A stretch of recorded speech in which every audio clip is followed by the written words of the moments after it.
questions. Senator Ossoff, I just lost my train of thought for a second, but do you think that they cleaned it up for your visit? And did you see anything that explains what's going on? Look, when a member of Congress visits any facility, I just spent the last couple of days at the U.S.-Mexico border inspecting Customs and Border Protection and Border Patrol and State Department facilities. When a member of Congress visits any facility, it's always prudent to assume that there's been some preparation for your arrival.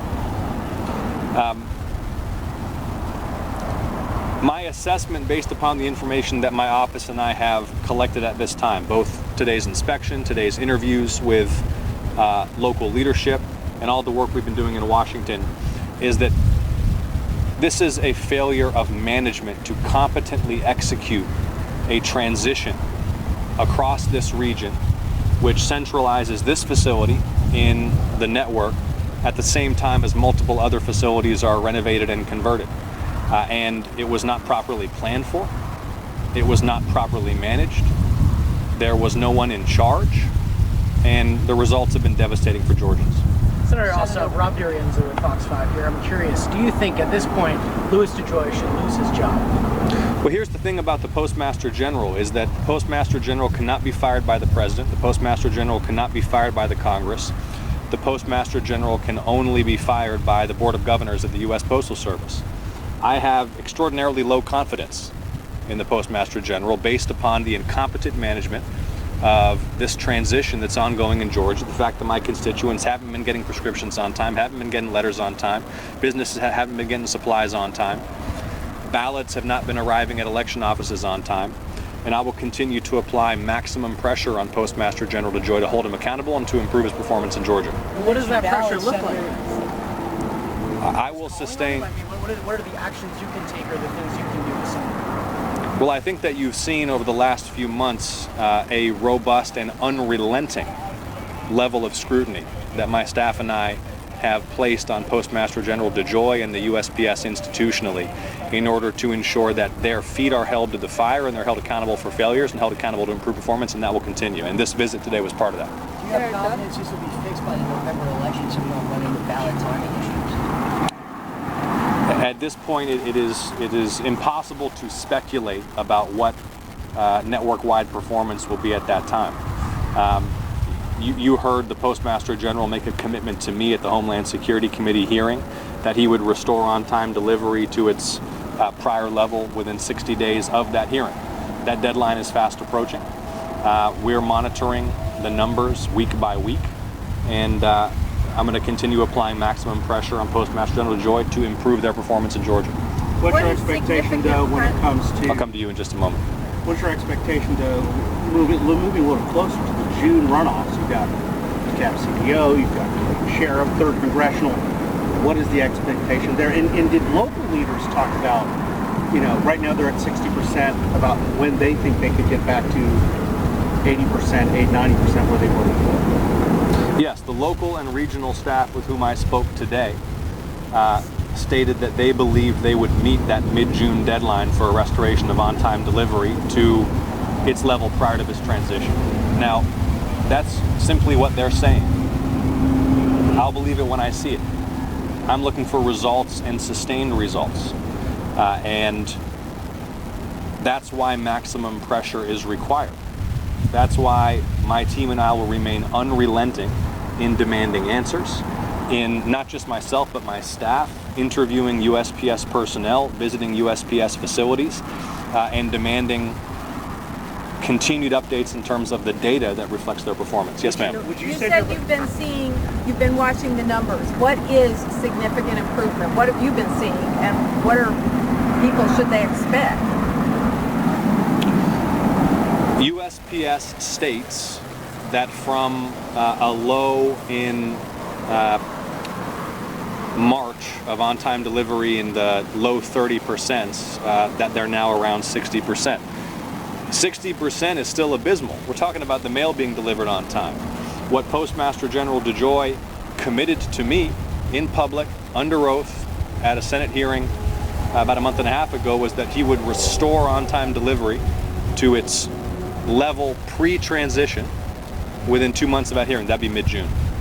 Did you learn anything today about new management? I know that you don't think the current management is doing well. Did they say anything about bringing new people in or retraining? Or we had an in-depth discussion about the fundamentals of managing a complex project such as this one. And what was clear was that as they have undertaken this transition, particularly in the early months, no individual was in charge with responsibility for executing this competently. Postmaster General DeJoy and his management team had not seriously grappled with the implications of trying to do all of this at once. They had not seriously grappled with the retraining that would be necessary in order for staff to become comfortable in a new facility and on new equipment. And they badly underestimated how disruptive this would be to the timely delivery of mail in the metro area. I'm going to continue to investigate those underlying causes, but my first priority is putting maximum pressure on the Postmaster General to restore on-time delivery of mail to my constituents. we have 11 absentee. Okay, Rahul, let me just get 11 alive and then I'll come back to you, okay? Yes. We've had a couple postal workers sending us pictures inside showing just kind of chaos and mess. What was it like in there today? Does the systems and automation seem to be working? Can you just describe, what you saw when you were walking through? There were no obvious and immediately apparent and highly visible examples of malfunction. We were not here at peak operating hours for the facility. Much of the activity at the sort of industrial scale takes place overnight. Really, the most significant benefit of today's visit was the opportunity to sit down with the local management and local leadership and ask them tough, direct questions about how the problems that have been so systemically encountered throughout this transition were not anticipated and not properly managed through. Sir, do you know why Okay. we weren't allowed inside with you? We encouraged USPS to grant press access. That's a decision that they make, and you should put that question to them. Yes, Rowan, you got a follow-up.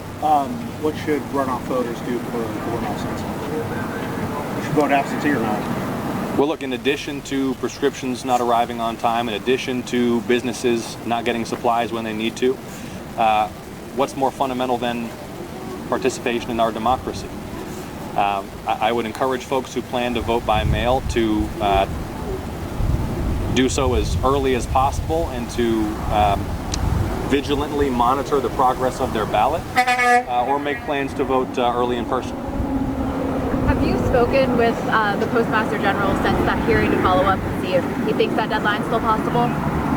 We've exchanged correspondence. My staff is in daily contact with his staff. I've not had a follow-up conversation with him directly yet. Are there any updates on staffing shortages at this facility or any others? I would refer you to USPS on specific staffing level questions. Now what? Just more pressure? Not just more pressure. Yes, more pressure. More relentless pressure on behalf of my constituents to sustain the improvement of on-time mail delivery. I have an obligation to Georgians to stand up for them when they're not being treated fairly or properly by a government agency. USPS is letting Georgians down. It is my role, it is my obligation, it is my duty to hold them accountable. And yes, that will mean maximum pressure will be sustained. We will continue to ask tough questions. We will continue to demand data. We will continue to put these questions directly to the Postmaster General. What would you say to the people who are writing in saying they've lost faith in the post office, they've lost faith in Congress in being able to fix this situation? It is completely understandable that Georgians would have a loss of confidence in the U.S. Postal Service on the basis of USPS performance in Georgia over the last couple of months.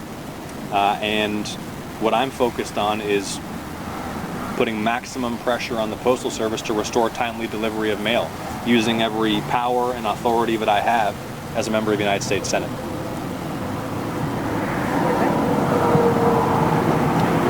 Rahul, I see you hungry for another one. You get the last question, Rahul. Go ahead.